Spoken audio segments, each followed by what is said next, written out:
Welcome once again to the Shite Talk podcast show, episode 150, Ken. Yeah, we're finally at 150. Yeah, it feels like a very long time of counting down to 150. Yeah, for some weird reason. They all kind of, I think when you first did the podcast, it seemed like within no time we had the first, 10 episodes done. And yeah, whatever about ever since we got into the 140s, it seems like it took a lot longer, even though we pretty much been doing weekly podcasts ever since. Yeah, we've been doing weekly podcasts since we started.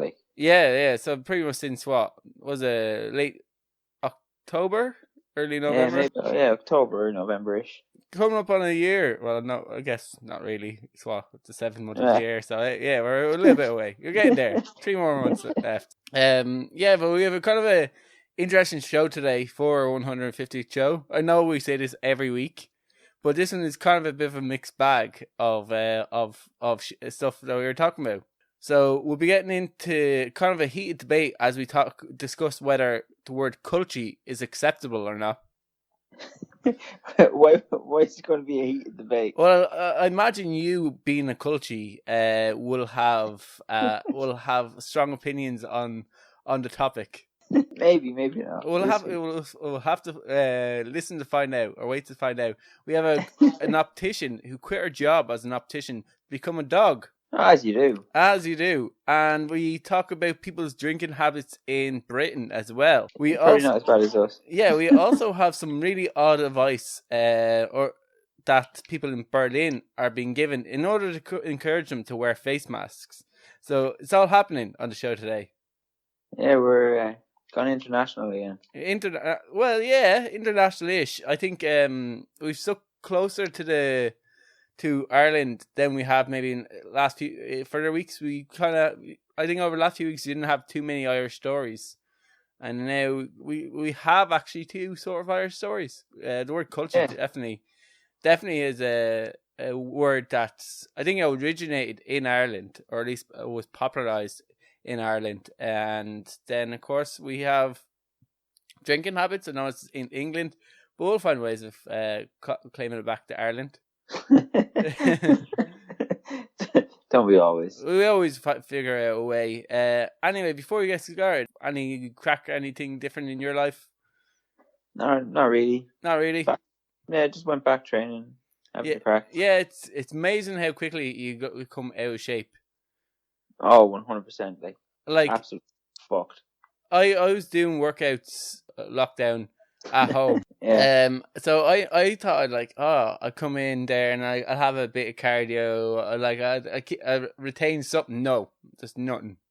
It's completely different than doing like a HIIT class. I was like, during lockdown, I was posting photos saying, "Oh guys, I really recommend doing HIIT if you want to keep fit for jiu-jitsu. Don't. It'll have absolutely no bearing. It's a completely useless theory." Where'd you come up with that theory? Oh, I just thought it was like high intensity training, so it would get you out of breath, having an elevated heart rate. So when you go back to training, that you used to be training for 3 and odd minutes, like doing high intensity training, where it's around it's about 5 minutes, so it's not too different. Yeah, well, apparently it doesn't work that way. Well, you're not like jiu-jitsu, you're holding on to something, so you're kind of tensing your muscles. You're kind of holding while making these explosive movements. So it's like a really intense kind of type of workout. It kind of it really made me appreciate how hard an actual jiu-jitsu workout was. I used to think, no, it's barely a workout. You barely are moving. Now, because I was so used to doing it, it comes so accustomed to training. I train every day.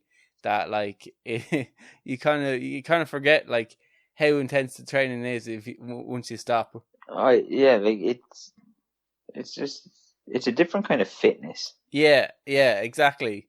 Even when I crossed over from kickboxing to mainly grappling, it's such a different level of fitness. Yeah, it's crazy. Yeah, but it's good to be back. It's good that we're starting to get a slight reopening. And I guess with the reopening comes stuff opening up, and we'll be talking about pubs which I think we've talked about how much Irish people miss pubs. So, like, later on, this survey that is done on pubs, like, I found it really interesting. So I can't wait to talk about that. But right now, we have to get into a heated debate around culchies. Now, this is a name usually given for people outside Ireland. This is a name normally given to people who are from the countryside, or basically outside Dublin, who maybe have travelled into Dublin, would be called culchies by the Dubs. And usually it's used by people from Dublin to describe anyone outside Dublin. Some weird reason. Well, yeah, so like, as a culchie yourself, Ken, do you take offence by the word culchie? Is this something that, like, you think is acceptable in today's environment to be calling people culchies? It kind of depends on what way it's said. It's like anything. Like, it depends on what way it's said. Yeah, so I was listening to Chris and Ciara. They were talking about, both of them, I believe, are from Galway. And so, like, once again, Galway is a city. Over the years, people have described the word culchie.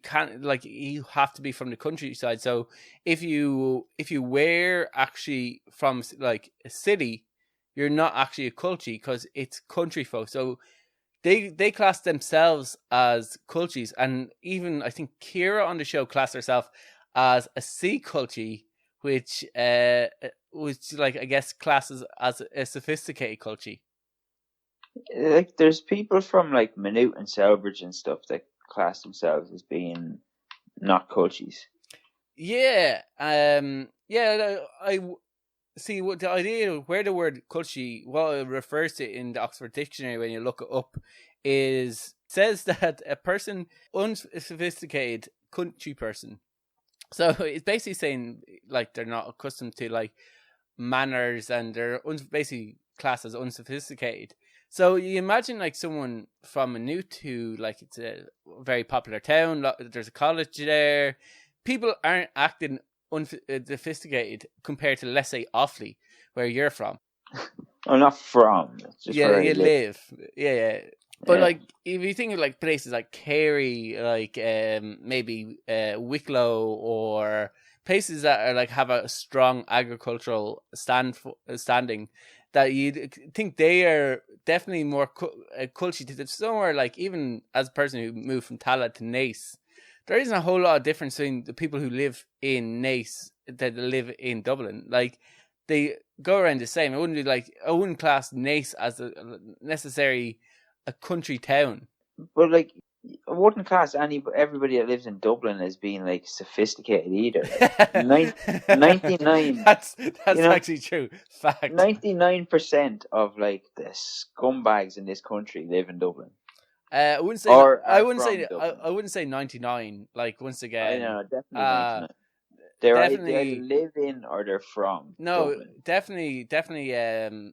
Meath would class a lot of people from Meath as being, well, they'd be culchies, but they'd be very unsophisticated culchies.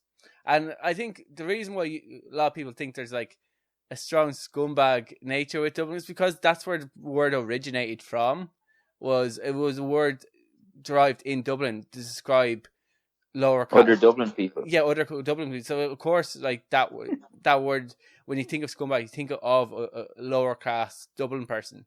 Like, so I think that's where the word scumbag. I'd class scumbag as a lot more offensive to people than necessarily culchie. Like, if we're throwing, like, derogatory words that we call each other around, I think even the word Jackeen, which basically means little Union Jack, and it's kind of was used to describe the people in Dublin who used to wave the Union Jacks out the windows as the English army are walking past. Yeah. I consider that, like over the years, I've probably been called a Jackeen maybe once or twice. Not really, like, I'm a blow-in. So that's for people who live out, who moved out of Dublin into neighbouring towns. They're not really classed as culchies as such, but they're not really classed as dubs either.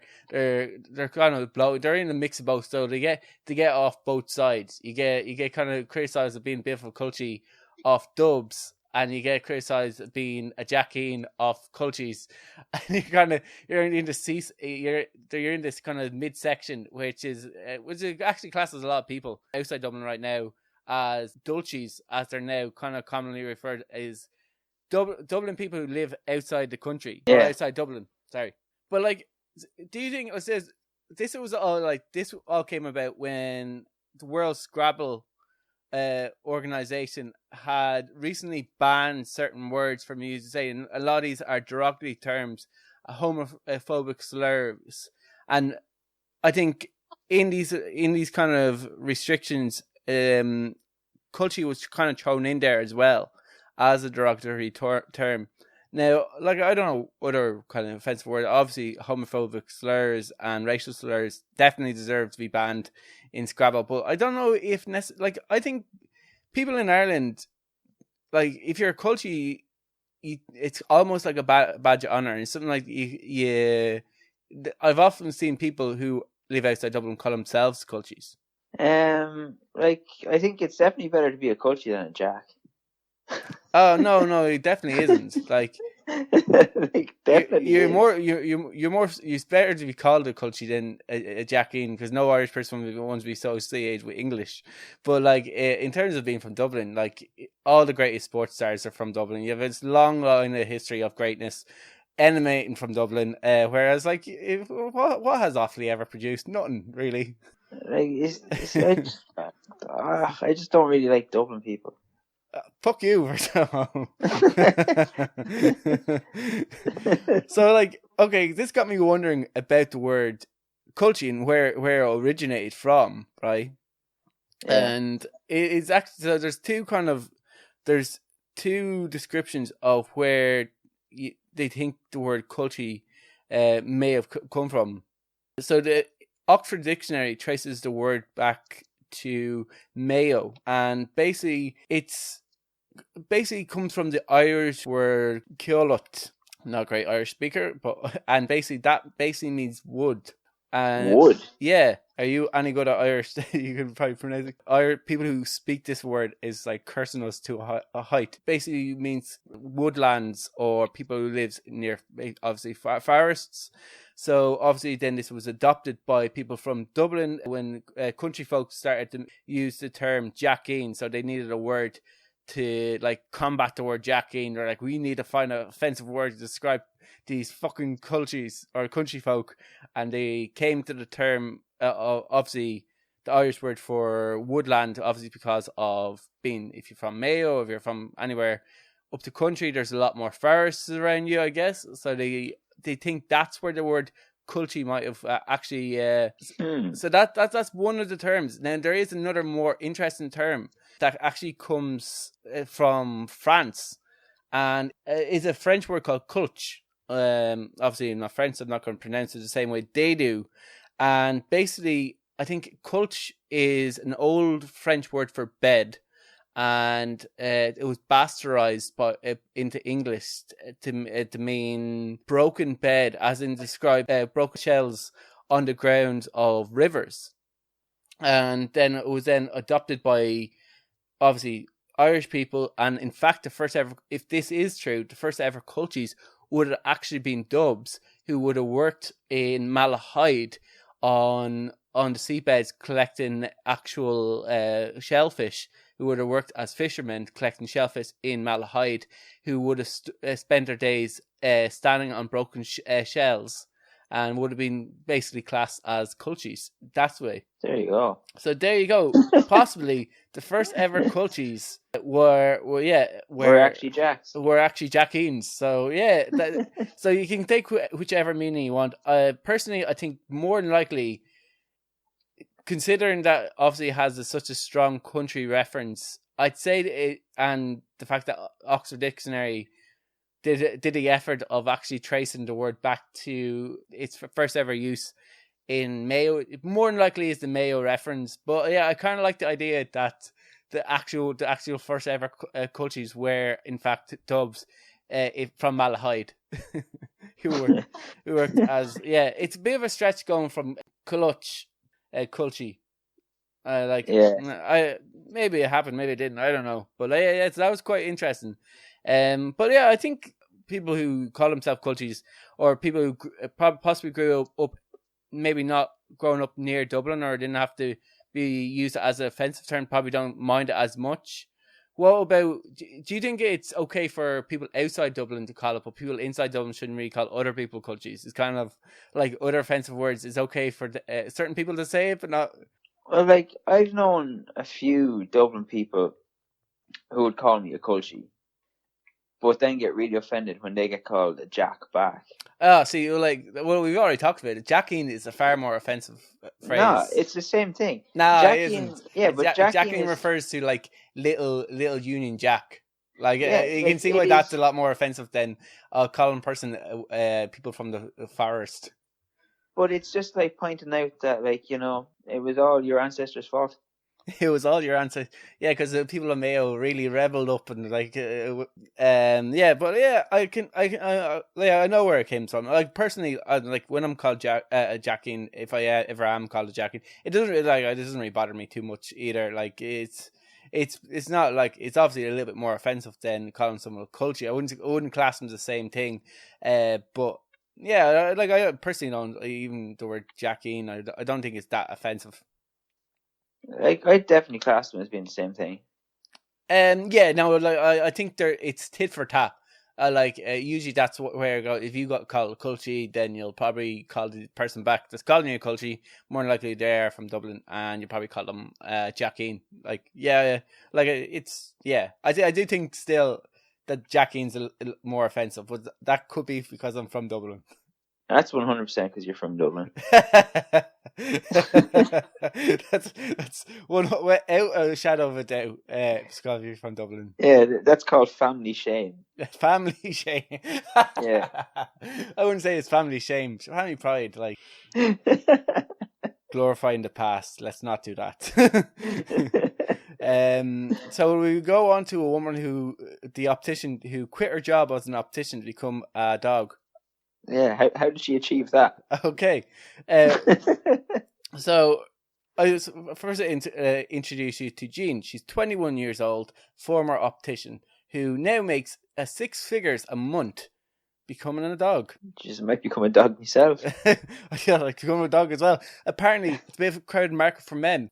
Of course it is. Yeah, well, do you know, in fairness, okay, I'll get into it a bit, and then we'll discuss maybe the inner details.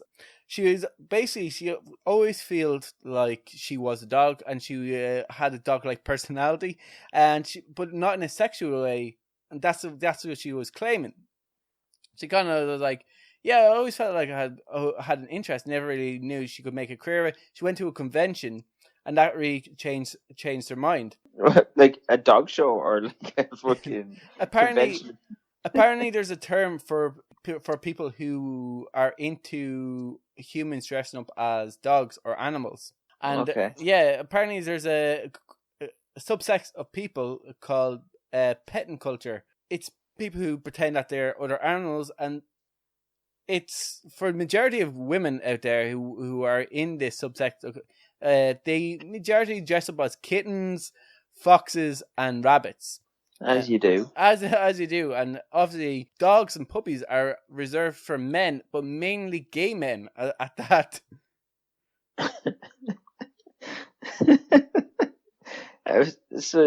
So she basically started to act like I said, she basically started to act like a puppy, but not in a sexual way at first. Well, at first, yeah, okay. Like now, usually all these fetishes, like I said, it's kind of like the tickling thing. A lot of them end just with someone ejaculating in someone's face. Like, generally speaking, any weird fetish will end with someone ejaculating in somebody's face at some point. That is literally just the end goal of all these weird fetishes. The puppies and dogs are usually oddly reserved for gay men or just men in general. So she's a bit of a trailblazer in that sense of the words, where this pet play culture is kind of more reserved for as dogs for men. So she's, like I said, she's a bit of a trailblazer. So fair play to her, women power and all that. And basically, Basically, this basically began when I think she was saying that like she just like she loves being saying people hearing people call her a good girl, which like and a pet patting her on the head. Majority of girls, like maybe you try this with your wife, Aideen, Ken, when she comes home from work after a busy day, patting her on the head and saying "good girl." See if she likes it, because she, according to Jean, she loves nothing better in the world than being patted on the head and told she's a good girl. Yeah, I don't think that'd go down well. I'm pretty sure, like, if she has that in her hand, you're getting hit with that. Yeah. Yeah. So like like I said, it's a really weird subsect of culture who people who do this, and the way she makes money is she basically has a subscribe only kind of page where lads pay $20 a month in order for her to see content that she uploads that is apparently uncensored as well. And basically, kind of stuff that she uploads is where she chases after balls, people bring her for a walk, as well as she takes baths, obviously naked, because this is just a weird sex fetish thing. Like, she tried to dress this up through the article, like, oh, this is not all kind of the sexual. This is just like people who like pretending that they're dogs. It's definitely a sex thing. I remember seeing something on like Union Lad of a competition that goes around where people are dressed up as dogs, and these like dog competitions where people to get their dogs to jump through like hoops and walk up over things. Yeah, they basically were doing that, but it was humans that were actually dressed up as dogs, and they obviously had owners, and the owners were giving out to them for obviously doing something wrong, but they're giving out to them like they're a dog. Oh, like why? Like, what possessed her to start doing this? See, like, that's the thing. Like, an optician, it's not like it's a fairly all right. I imagine it's a fairly all right paying job. Yeah, I'd also imagine that, like, how much do you have to hate your job to the point where you're willing to walk around on all fours for people's own sexual amusement? Yeah, like it's quite strange. Yeah, exactly. It's a weird, and obviously she's making 6 figures. Where does she make the money from? Well, obviously if she's getting paid $20 a month off lads, and she has, let's say, maybe she has 1,000 followers. I suppose that'd be 20,000. She also makes custom made videos as well. The more explicit they are, the higher the price that she charges. And the highest she ever charged a person was $1,200, which begs the question: what the fuck did your man ask her to do in order to have to fork out $1,200? It also begs the question of: do you really want to know the answer to that? Do you know what? I kind of don't. I'll probably be okay if I didn't actually know the answer to that question. Now, she does have rules when it comes to her videos. She will not do anything with other animals. So obviously she has got requests off lads to do stuff with animals, and yeah, she won't do anything with animals. Well, that's something, I suppose. Yeah, so like it's a very weird subset of a culture. Like, I know obviously she's making pretty good money right now, but you imagine, like, there's a lot to be said about like your own personal respect or your own dignity. Yeah, like it's very strange. No, like, yeah, it is extremely strange. But like she's going to get old. Yeah, and like she's 21 years old now, so she's quite young. So like whatever videos and stuff she makes, they're out there forever. Yeah, like, you imagine, like, if she ever decides to, let's say, have kids, and like she's on TikTok now, and I think she's over 100,000 followers on TikTok. So is content out there of her mom acting like a dog. Yeah. Like, it's gonna be a bit weird. And like I said, there's a lot to be said about your self-respect. Would there be anything like you do for, obviously, like when we both heard like, oh, this is a six-figure thing, and we said, oh, I wouldn't mind becoming a dog myself. But would there be? Is there a sum of money or that you do something as a job? You go, okay, fuck it, I'll do. I'd rather do this. I'm gonna make a lot more money than I would as like whoever you work as. I don't know. Yeah, like, okay, would you become a dog if someone said, "Hey, Ken," like let's say someone came up to your parent and, "Hey, do you know there's this subculture of like men, we do all this, all dressing up a dog stuff, and we just basically walk around on all fours, and like people give us money per month to do it. It's a pretty good gig to get it." Would you be like, "Tell me more about this"? Probably not. Yeah, no. Obviously, I think it's the attention that would bring to it as well, because you could be out with your friends, or you could be out on your holidays. You could be out like with 18, and someone would come up to you and recognize you from one of your kinky videos and go, "Oh, that's that guy who walks around in the leather straps as a dog. Yeah. That's yeah, I don't know, bent over Ken." Like, Like, and be like coming over to you, "Hey, bent over Ken, can I get a photo with you?" And necessarily the group of people who you're with might know you had this weird subset culture of pretending you're a dog. it's strange. I suppose it probably depends on your personal circumstances as well. Yeah, Like, well, I think people who like owe a lot of money or something would be maybe more likely to do that. yeah, like I remember reading up about a lot of people who get into the sex industry, which I class this as like a subculture of the sex industry.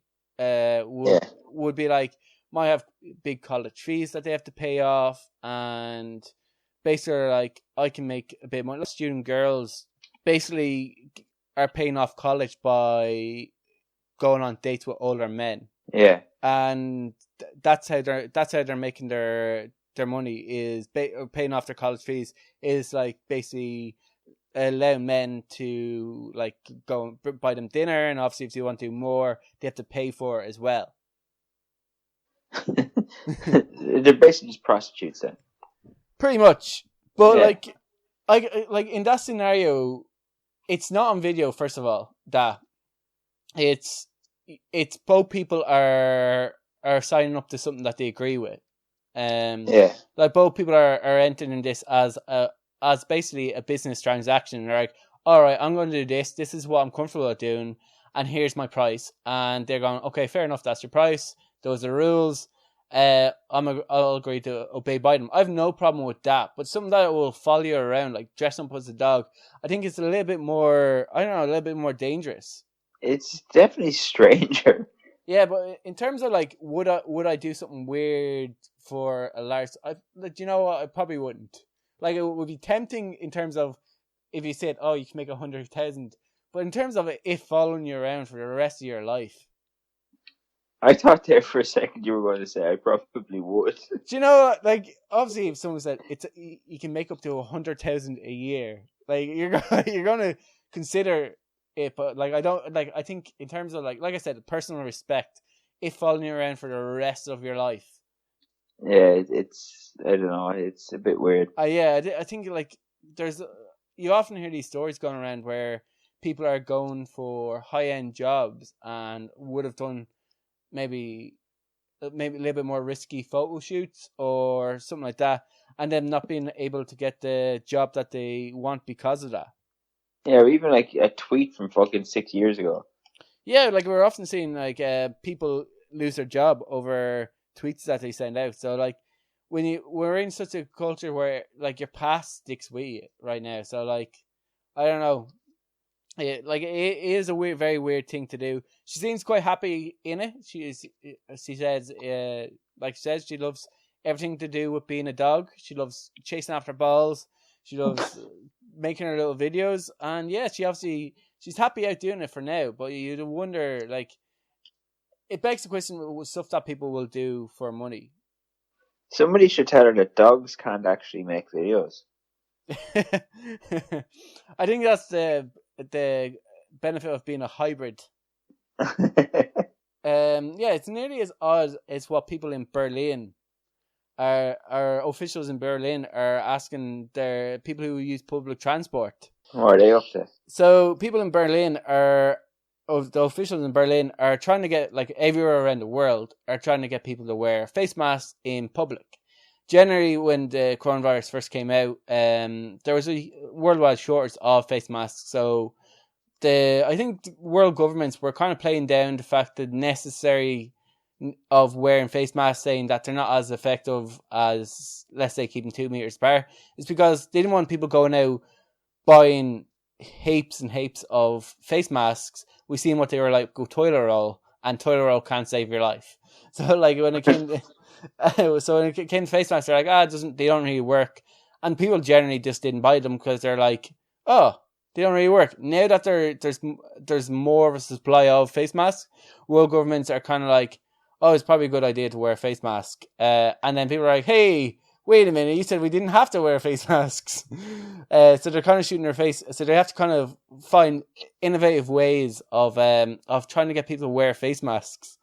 And people in Berlin, officials in Berlin, are asking people to use public transport, not to use deodorant. Yeah, see, I don't know if that's okay. Yeah, so the idea of this is that if you are concerned that passengers may not be getting on the bus with a face mask, that you're going to make yourself smell so bad that the face mask at least will alleviate the smell of the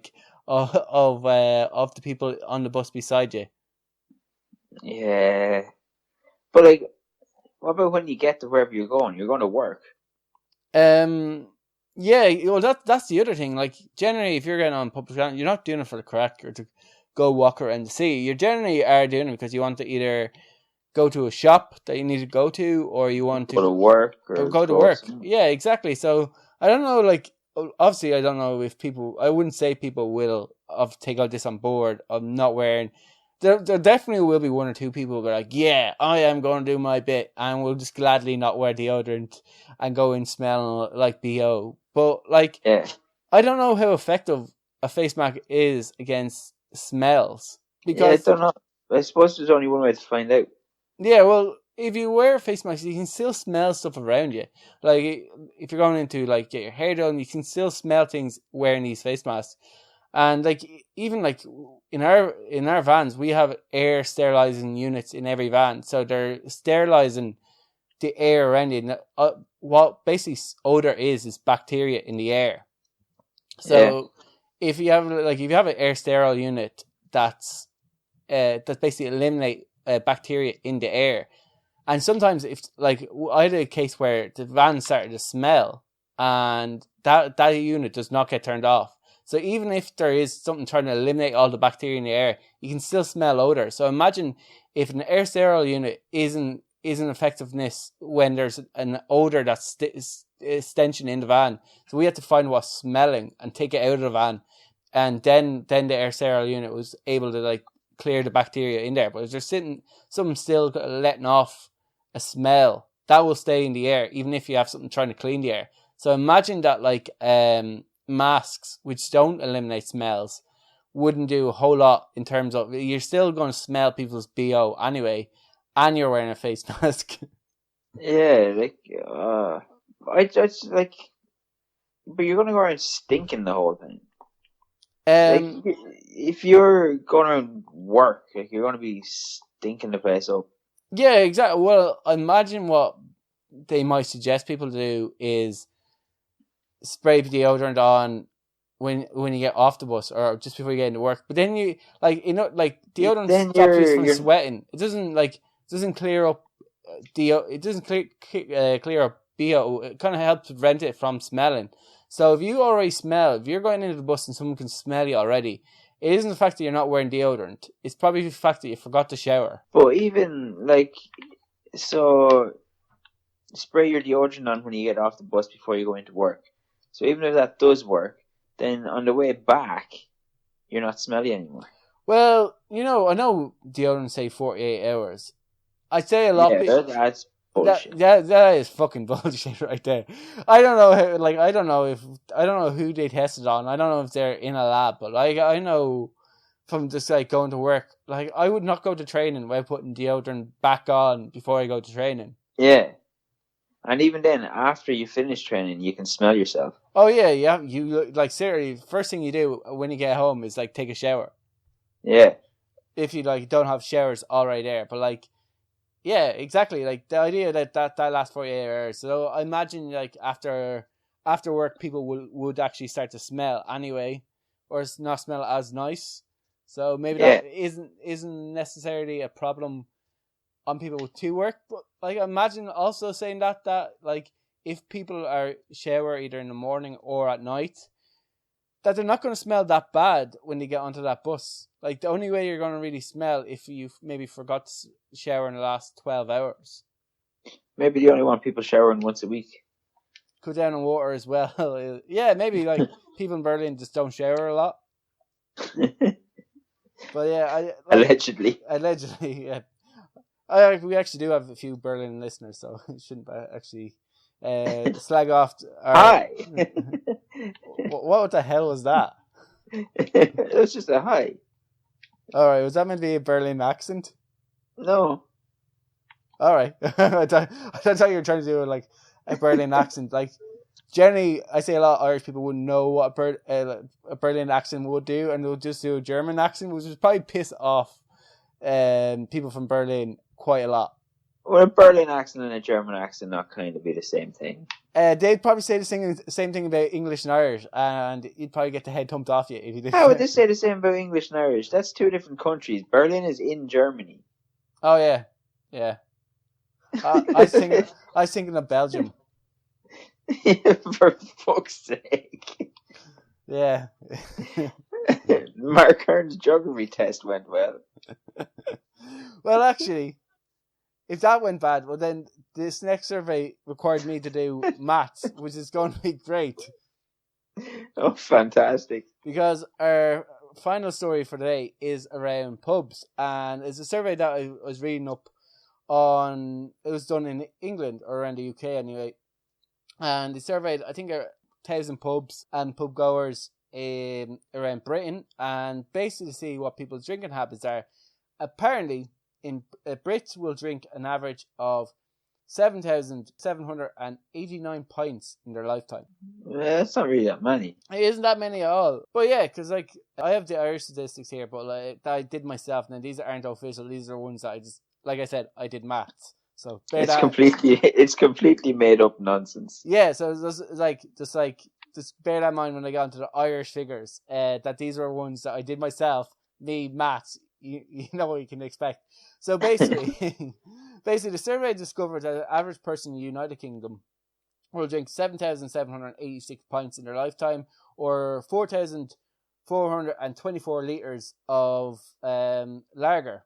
Also, interestingly, in their lifetime, they also consume 5,579 packets of crisps and make 6,000 trips to their local boozer or pub. That doesn't seem like money either. Yeah, it doesn't actually seem that bad. Also, people stay until they're kicked out 1,728 times. That doesn't seem like money. That's only like what? Like, so like if you... Oh, I suppose no, wait, it is kind of a lot. Well, if you think about it, if they go to the pub 6,000 times, like less than a little bit over a sixth of the time they'll leave the pub. When they're before actually they're kicked out. Yeah, not anymore because you get kicked out after like an hour. Yeah, obviously this is prior to the coronavirus, Ken.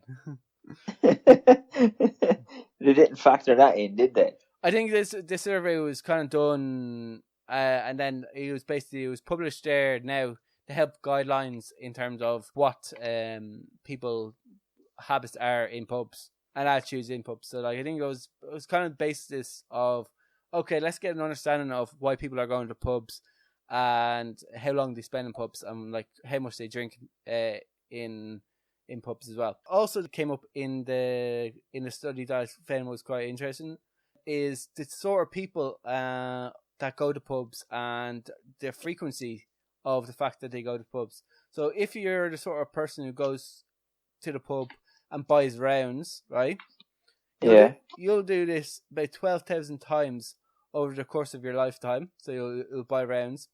But 1 in 5 people, right, we won't buy a round when it's their turn to go. So they'll take rounds, but they'll be suddenly in the bathroom when it's their time to actually buy the rounds. That's 1 in 5.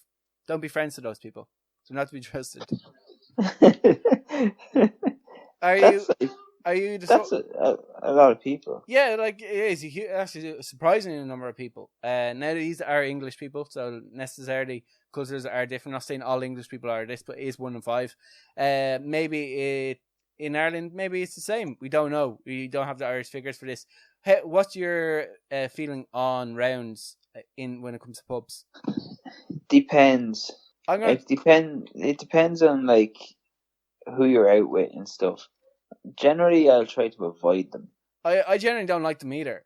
First of all, it puts immense amount of pressure on something that shouldn't be anyway pressurized. Because, yeah, first of all, it's easy if everyone's drinking the same thing. So you just order 1, 2, 3, 4, 5 pints. That's handy. Yeah. But when it gets into like somebody's having a glass of Prosecco, someone's having a fucking some alcohol, and then they have 2 mixers or whatever, and you're like, okay, I have to remember all that, go to the pub, and then I have to hand them to you as well. It's I'm not a huge fan of rounds. Now, obviously, I have done rounds before. I think most people will, but yeah, I don't like it. Like, I just think let's all buy our own pints. Yeah, like I don't like rounds because, like, generally I'll be the only one drinking spirits. Yeah. So when you get involved in a round, so like it's like what, like fucking say £8 for like spirits in a mixer, and then it's like maybe a £5 for a pint. So like I feel like it's not fair. No, it definitely isn't. Especially if you want, like, sometimes like during the night, I'll switch from like Guinness to a spirit. I'll switch to whiskey at some point during the night. And if I'm doing rounds, I feel guilty if I do switch to it. I'm like, all right, give me a Guinness, but I'm going to get myself a whiskey because obviously I don't change my order. Everyone else is drinking beers. Whiskey's more expensive. And they're like, oh no. And I'm like, no. Yeah, it kind of gets to a weird situation like that. Yeah. But yeah, so that's why I kind of don't like rounds. But yeah, if you'll on average do about 12,000 times in your lifetime, and at least 1 in 5 of those times, someone in your group will not buy or actually around. We all know a person that's been like that.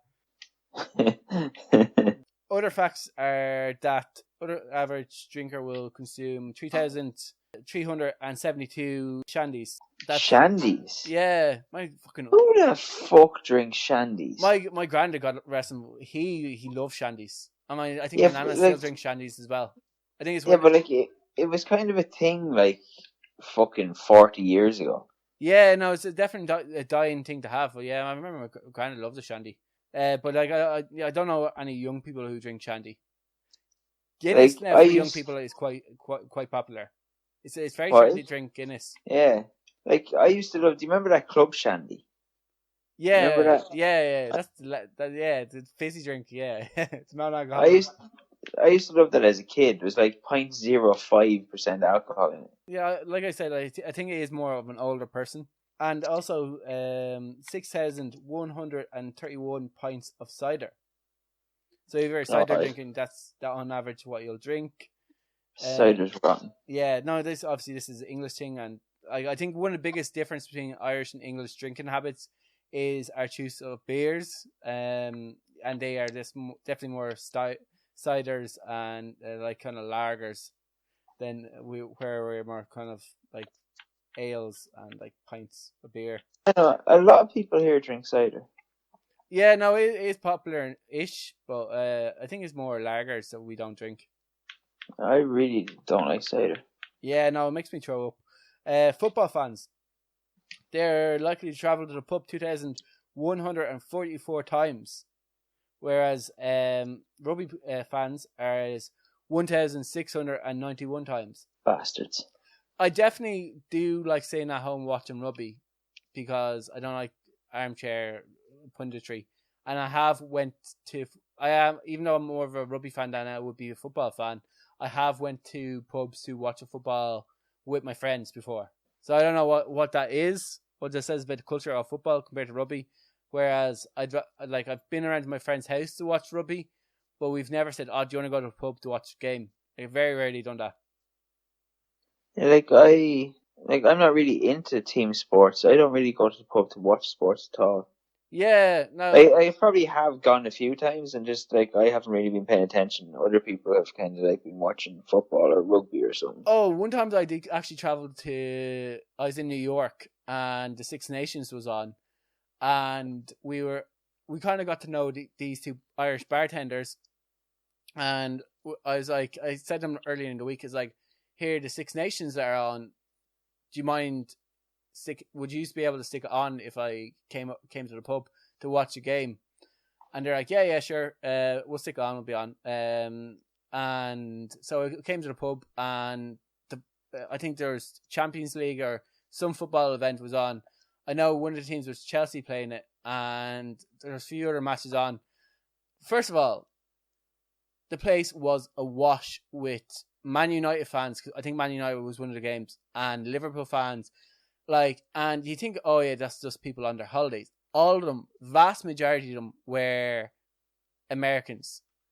I was absolutely blown away with the amount of American fans that were Man United fans and Liverpool, followed English football.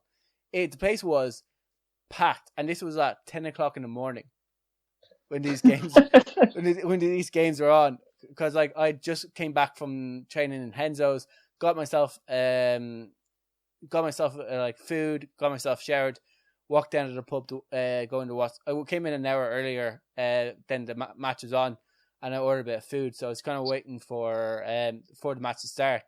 And in fairness to the bartenders, literally, because the way it is in America, there's screens everywhere, all along the bar, and people just kind of sit at the bar, watch the screens, and so they can change. You can change either channels. There's a few TVs are all connected, but you put on a small TV for me to watch the Six Nations, which is really nice of them. And so that was one of the times that I went to a pub to watch rugby, and it was Ireland versus Italy. I was more emotionally invested in that game than they were about the football. And you could kind of see a few Americans kind of glance up, not understand what the hell rugby was. Anyway, the guy that we used to train with was over on the trip with me. He came in.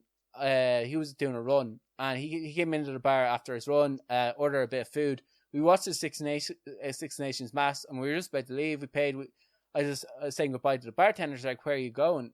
At this stage, there was a penalty shootout about to happen in one of the football matches. And we're like, oh, we're not really into football. And they're like, what? They're like, you can't leave this finals. They're like, if you stay, we'll give you a free pint. So we're like, yeah, okay, we'll say. So then we got a free pint in order to keep us in the pub, in order to watch the penalty shootout. It was fucking insane. But like I said, those guys are super nice anyway. Yeah. So that's one of the times where I actually went to watch a rugby match, and I was actually given a free pint if I stayed to watch football. Yeah, obviously they thought it was a bit weird. Two Irish guys leaving the pub, still sober as well. It's like, oh no, we're done. Yeah, probably because everybody in Ireland kind of watches football. Oh yeah. That's probably where they were coming from. They're probably everybody watches football. Yeah. What the fuck's the story with these two lads? Yeah, well, yeah. But I just think the guy that I was with wasn't a huge drinker. Didn't like being in pubs too much. So yeah. I would have sat there sitting on pints all night, but it's a very expensive hobby in America. Yeah. So you will blow through a lot of money if you're there just sitting in bars sipping on pints. Yeah. So these are the Irish facts that first of all I found these on Joe.ie, and they got off a survey that was done around Europe, and basically it said that on average an Irish person will drink about 160 pints a year. That's 93 litres. So I did the maths, and that's 5,766 litres over a lifetime if you average 93 pints a year, obviously. And so the way I calculated that, for people who are interested, I said the legal age of drinking is 18. Most people, let's say people live to about 80, so that's 60 62 years. So I just calculate 62 by 93, and that's how I got the 5,766 figure from. So just and what was the UK figure? UK. Okay, first of all, the Irish figure from me, not official at all. The UK figure was 7,786. So if my figure was correct, Ireland's not too far off England. It's about 2,000, and remember that's the whole United Kingdom, far bigger population. Like that's drinking more. They drink more. Yeah. That's surprising. Once again, okay. First of all, these figures that I got off the Joe.e website was they didn't count craft beers and they didn't count ciders in this survey. It was generally just around beers. So UK didn't even make it into the top 10. Ireland was 6th in this overall list. So as a nation, we drank when it came to the survey, we drank 430 million litres of beer in a year on average. And that does seem quite high, but Germany is 8.9 billion litres of beer as a nation. I suppose there's a lot more of them though. And they might just drink a lot more beer, where maybe Irish people, we mix with spirits. Now, Poland was quite high, and if you want to show stereotypes around there, you imagine that Polish people would drink a lot of vodka. Yeah. Where do you think, what country do you think drank the most amount of beer in the world? Most amount of beer in the world? Yeah. Japan. Japan. You were very close. It was China. 54 billion litres of beer on average in a year. 54 billion. But remember, I think China has a population of 1.2 billion. Yeah. Or something ridiculous like that. So, like, when you equate that Ireland has, 5 million, we're not doing too bad. Yeah, we're okay. Yeah, so I thought that was a really, really interesting study, especially when pubs are reopening. I wonder how many litres of alcohol did it decrease or have it increased since lockdown now. That'd be a really interesting study. I'd say it's decreased. Yeah, do you know what? I think our Irish people, we like to think that we drink a lot, and we do drink to excess a lot of the time. But when you compare us to what our European neighbours do, we're not over the top in terms of our drinking habits, particularly not now anymore. Irish drinking habits are kind of social occasions just turned into drinking things.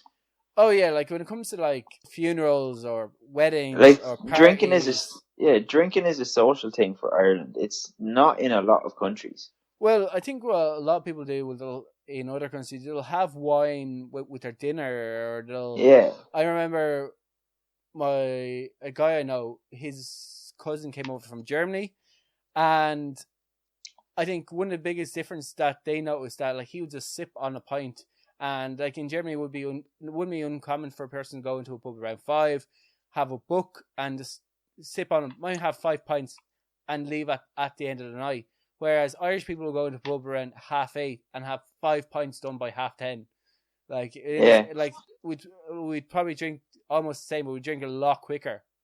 And one of the things that he noticed, he found it very hard to keep up with how fast Irish people drink alcohol. You're also if you're out and you're having the crack, you're having fun, you get drunk quicker. Yeah, because there is this kind of a mentality. You have to be seen to have a pint in your hand. If you're out and you're having a shit time, you're not going to get drunk. Yeah, but but I know when you're out and you have a good time and you finish a pint. Yeah, there's always this thing. If you don't have a drink in your hand, people are like, "Oh, why aren't you drinking?" Oh, I'm sorry. I'll run to the bar and get another pint. So it's kind of very hard to not get really drunk, because as soon as you finish your pint, especially with a drink like Guinness that kind of goes off. Yeah. You kind of have to drink Guinness fast. Guinness has to be gone in under a minute. Well, no, it doesn't. It's not really gone on under a minute. There's all these weird rules. I know. There's I remember there's a lad, and he's you have to split the G. So you have to drink until your first sip has to go halfway to the G. Oh, yeah, like your first sip has to be like a good quarter of the fucking pint. See, that's why you end up drunk. I just take a mouthful out of it, like, and then put it down. Say, that's a fine pint. Leave it there. Have your chats. Feel like having another mouthful. Have another mouthful. Like, it's the idea. Like, down there. No, you have to. The first one has to be a good sip. Anytime I'm out with my family, I guess if I'm drinking again, it's like, oh, fuck that pint out. That's gone. That's gone. You can't drink that. Do you drink it really slow? No, well, sometimes near the end of the night, you getting slower. That's why I think it's better to just jump onto whiskey. At that stage, you're like, I need something that I can drink very slowly and people won't judge me over. Whiskey. You see, I start with whiskey. And end up on the floor. And end up on whiskey. And end up on the floor. Yeah, but like it is also that part of the night then when you see me switch to whiskey, it's like, oh, breaks on the session. That's usually when you've got something spilt on you. Yeah, well, that's it. Oh, also whiskey's also a lot harder to spill, and plus I drink it neat as well. Whatever survives that long. Yeah. Like so, like sometimes I'll put like what is it? Whiskey and ginger ale. But like most times I'll drink it like when I want it to last, like because like the problem about getting it neat, like you will drink it quite fast. You have to go to the bar again. So like kind of find ginger ale kind of slows down that process. It's more liquid in it. Yeah. So like that was an interesting study. I think there probably should be one done in Ireland because I would like to know how many packets of crisps Irish people buy and stuff like that. That would be quite interesting. How many packets of crisps Irish people buy? Yeah, like on a night out, like because I know something. If I'm out with my family, we'll always buy crisps. Is like we'll get Guinness. Everyone drinks Guinness, and we'll all buy crisps. And like every round, there's another 2 packs of crisps. But if I'm out with my friends, I remember I did this on a night out with my friends. We were out drinking, and it was one of these times where we were buying rounds, and we went to a bar, and I ordered, since we are in a bar and we never do this, I ordered packets of crisps. They're like, you bought crisps? And I was like, yeah, it's obviously you're in a pub, you buy crisps. We're drinking pints, aren't we? They thought it was weird. They're like, oh, this is such a good call. I was like, yes. How are you only hearing about this now? It's not something that I would think of. Really? Yeah. Alright, it's something we always got like family drinking. But yeah, a lot of my friends don't do it as well. Like occasionally, you might see crisps behind the bar, and you're like, "Oh yeah, let's get a pack of crisps." Yeah, there's actually even some pubs that have things called pub crisps. Yeah, like, but it wouldn't be. I wouldn't like jump straight at it. Yeah, can be a bit like, especially the pub crisps. There's actually the brand's called Pub Crisps, and they're basically just a cheese and onion, but they're very good. They're like a really good high quality cheese and onion flavor. They're like really crispy. They're what I figured is they're really salty, and salt makes you thirsty, which makes you drink more, and then you just keep drinking more so you get drunk, and then obviously when you drink you want a little more drink, which You've thought about this. Yeah, I thought about this while I was down with my pint and tucking into a pack of crisps. I used to always get a pink snack. The bar? Yeah. With a pint? Yeah. Did you bite off either end and try to use it as a straw? Because you should be kicked out of a pub. No, I didn't do that, but yeah, I used to always buy a pink snack. Oh, I don't understand that. That's weird. That's really weird. Like, pink snack used to I be saw great job. Bar of the pub was the club. Surely the club is the bar of the pub. Nah, pink snack. I think for you it might be the pink snack, but I think for most other people, it like bar. I remember it's the club with a packet of Teo and some Club Orange or Sidona. Definitely pink snack. I'd be surprised if like a lot of pubs had pink snacks. Yeah, like there's pink snacks galore. I've never seen a pink like. I imagine you kind of find it hard to get a club bar in pubs. Like chocolate's generally not sold in pubs anymore. No. There's certain older pubs that would have it. Let's go down to Culchie, I'd say, to get a lot of them. Next time I go to the pub, I'm going to ask for a pink snack. See how we get on. We'll organise a night out where we'll see if you can get a pink snack. Yeah, we'll all just have pink snacks. We don't order any pints. We'll just order pink snacks. That can be our food. €9 worth of pink snacks, please. For everybody. I'd easily happily go through €9 worth of crisps. Someone said, yeah, the meal has to come to €9. I was like, just give me €9 packs of crisps and a few pints. Just keeps them coming. Yeah, keep coming. Yeah, exactly. I'd definitely give €9 worth of crisps. Well, if that didn't make our listeners really want to go to the pub and have a pint, I don't know what else will. And it's probably a good time to leave the podcast there. Unfortunately, we can't go to the pub, Ken. Right now, they're still in lockdown unless we book in for like a meal. So yeah, I guess we'll leave it there. Yeah. We'll be back next Thursday with another episode of the Shite Talk podcast show. Good luck. Good luck, yeah.